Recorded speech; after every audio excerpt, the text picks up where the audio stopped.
तो VIT triple E जो आप लोगों का 2024 एग्ज़ाम है उसकी डेट्स आ चुकी हैं और अब आप लोग एप्लीकेशन फॉर्म्स भर सकते हो वीआईटी के अंदर एडमिशन लेने के लिए, चाहे वो कौन सी भी ब्रांच हो या फिर कौन सा भी आप लोगों का कैंपस लेना चाहते हो। आप लोग जो आप लोगों के 4 कैंपसेस ऑफर किए जा रहे हैं वो है वीआईटी जो वेलोर की मेन ब्रांच है, चेन्नई, अमरावती और आप लोगों की तीसरी भोपाल ब्रांच में आप लोगों को वीआईटी ट्रिपल ई एग्ज़ाम से एडमिशन मिलने वाली है। मेरा नाम सब्यजीत सिंह गरेवाल है, मैं हूं कंप्यूटर साइंस का स्टूडेंट वीआईटी वेलोर के अंदर और उसके अंदर मैं अभी थर्ड ईयर में हूं। और आज मैं आप लोगों को गाइड करने वाला हूं कि आप लोगों को कैसे वीआईटी ट्रिपल ई एग्ज़ाम का फॉर्म फिलअप करना है और आप लोगों को और भी टिप्स दूंगा वीआईटी ट्रिपल ई एग्ज़ाम के लिए अगर आप लोगों को उसको क्रैक करना है। तो पहले अगर हम लोग देखते हैं कि वीआईटी ट्रिपल ई एग्ज़ाम को आप लोगों को कैसे फिल करना है एप्लीकेशन फॉर्म को, तो बेसिक सी वेबसाइट है वीआईटी की जहाँ पे आप लोग जाके इसको फॉर्म को फिलअप कर सकते हो। आप लोगों को लिंक डिस्क्रिप्शन में मिल जाएगा। उसके बाद आप लोगों को वहाँ पे काफ़ी सारी अपनी पहले स्टेप 1 में डिटेल्स फिलअप करनी पड़ेगी, जैसे आपका नाम, ईमेल और आप लोगों का फ़ोन नंबर, वो वेरीफाई होएगा। उसके बाद जब आप लोग अपने रजिस्टर्ड ईमेल से लॉगिन करोगे उसके बाद आप लोगों को एप्लीकेशन फ़ीस भरनी है। जो एप्लीकेशन फ़ीस इस बार की है वो है 1350 रुपीज़। और उसके बाद आप लोगों को अपना फ़ोटो और एक सिग्नेचर जो है डॉक्यूमेंट के फॉर्म में डालना पड़ेगा जो वेबसाइट है उसके ऊपर। और उसके बाद जब वो वेरीफाई होंगे उसके बाद आप लोगों को अपनी जो है एप्लीकेशन फ़ाइल मिल जाएगी और आप लोगों को एग्ज़ाम की डेट पता चल जाएगी। ये जो वीआईटी ट्रिपल ई एग्ज़ाम है ये वैसे जेई जो मेंस होता है उससे थोड़ा इजी होता है, पर इतना भी इजी नहीं होता कि आप लोग इस एग्ज़ाम को काफ़ी ज़्यादा लाइटली ले लो। आप लोगों के जो है जो फिज़िक्स, केमिस्ट्री या फिर आप लोगों के जो मैथ्स, बायोलॉजी जो भी आप लोगों ने सब्जेक्ट लिए हैं उसके अंदर एग्रीगेटेड 60% से कम मार्क्स ना होएं। उसके बाद अगर हम लोग इंपॉर्टेंट डेट्स की बात करते हैं तो 30 जो मार्च है वो लास्ट डेट है इस एप्लीकेशन फॉर्म को भरने की। और उसके बाद अप्रैल 19 से लेकर 30 के बीच के अंदर आप लोगों का ये जो है एग्ज़ाम दिया जाएगा। और उसके बाद आप लोगों के 3 मई 2024 को जो है रिज़ल्ट डिक्लेरेशन होएगी। उसके बाद अगर हम लोग देखते हैं कि जो है एग्ज़ाम पैटर्न क्या होता है तो आप लोगों को मैं बताता हूँ। एग्ज़ाम पैटर्न में जो है मैथ्स के 40 क्वेश्चंस आते हैं, जो भी आप लोगों का 10th और 12th का सिलेबस रहता है उसमें से क्वेश्चंस आते हैं। ज़्यादातर 11th 12th के सिलेबस में से क्वेश्चंस आते हैं, पर 10th में से भी 1-2 क्वेश्चंस आ जाते हैं। तो मैथमेटिक्स के 40 क्वेश्चंस होते हैं, फिजिक्स के आपके 35 क्वेश्चंस, केमिस्ट्री के 35 और आपके इंग्लिश के 5 क्वेश्चंस होते हैं। ईजी क्वेश्चंस होते हैं फिजिक्स ये इंग्लिश के।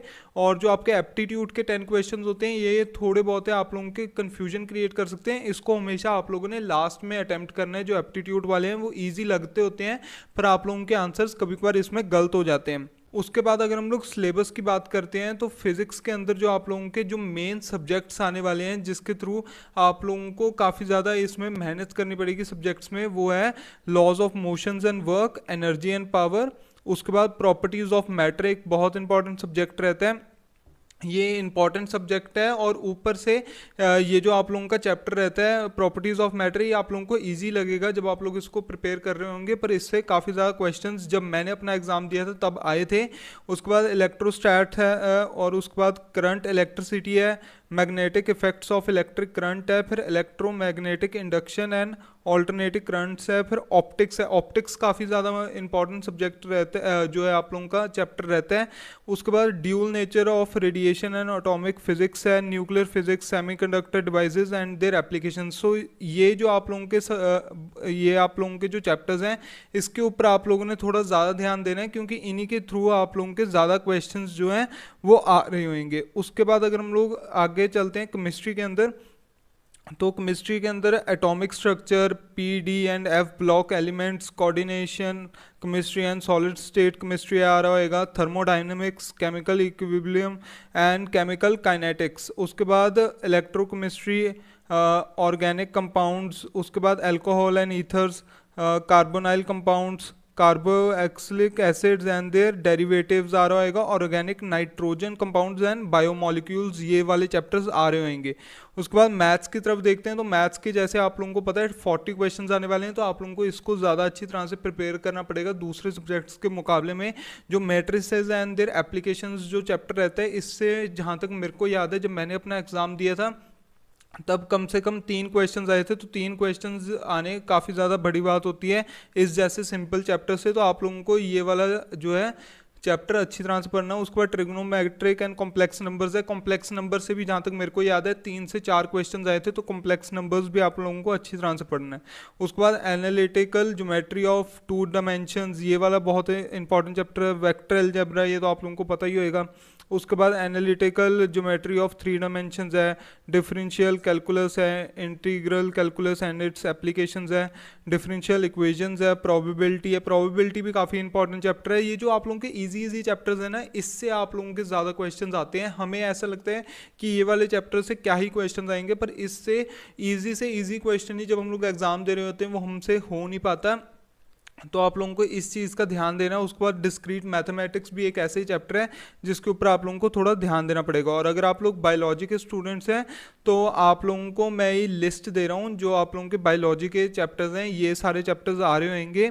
और इंग्लिश के अंदर आप लोगों का कोई ऐसे स्पेसिफिक चैप्टर्स नहीं है, पर कॉम्प्रिहेंशन आ सकती है। और भी बच्चों के काफ़ी सारे डाउट्स रहते हैं कि जैसे हमारे स्लॉट बुकिंग का क्या सिस्टम रहने वाला है, और हमारा एडमिशन के रिगार्डिंग और भी काफ़ी सारे डाउट्स होते हैं कि फ़ीस क्या स्ट्रक्चर होने वाला है इस बार, या फिर और भी कोई अगर डाउट्स हैं तो आप लोग मेरी जो है बाकी वीडियोस को देख सकते हो। इसी मैंने चैनल पे डाल रखी हैं जो आप लोगों के लिए काफ़ी ज़्यादा हेल्पफुल रहेंगी। बाकी मैंने आप लोगों को जो VIT की वेबसाइट दी है उसके ऊपर भी आप लोग जाके जो है अपनी क्वेरीज के आंसर्स पा सकते हो। और अगर आप लोगों को फिर भी अपने आंसर्स नहीं मिलते तो ये मेरी इंस्टाग्राम की आईडी है, यहाँ पे जाके आप लोग मेरे को DM कर सकते हो। और DM करने के बाद मैं आप लोगों को पूरा शॉर्ट आंसर दूंगा और आप लोगों की हेल्प करने की पूरी कोशिश करूंगा।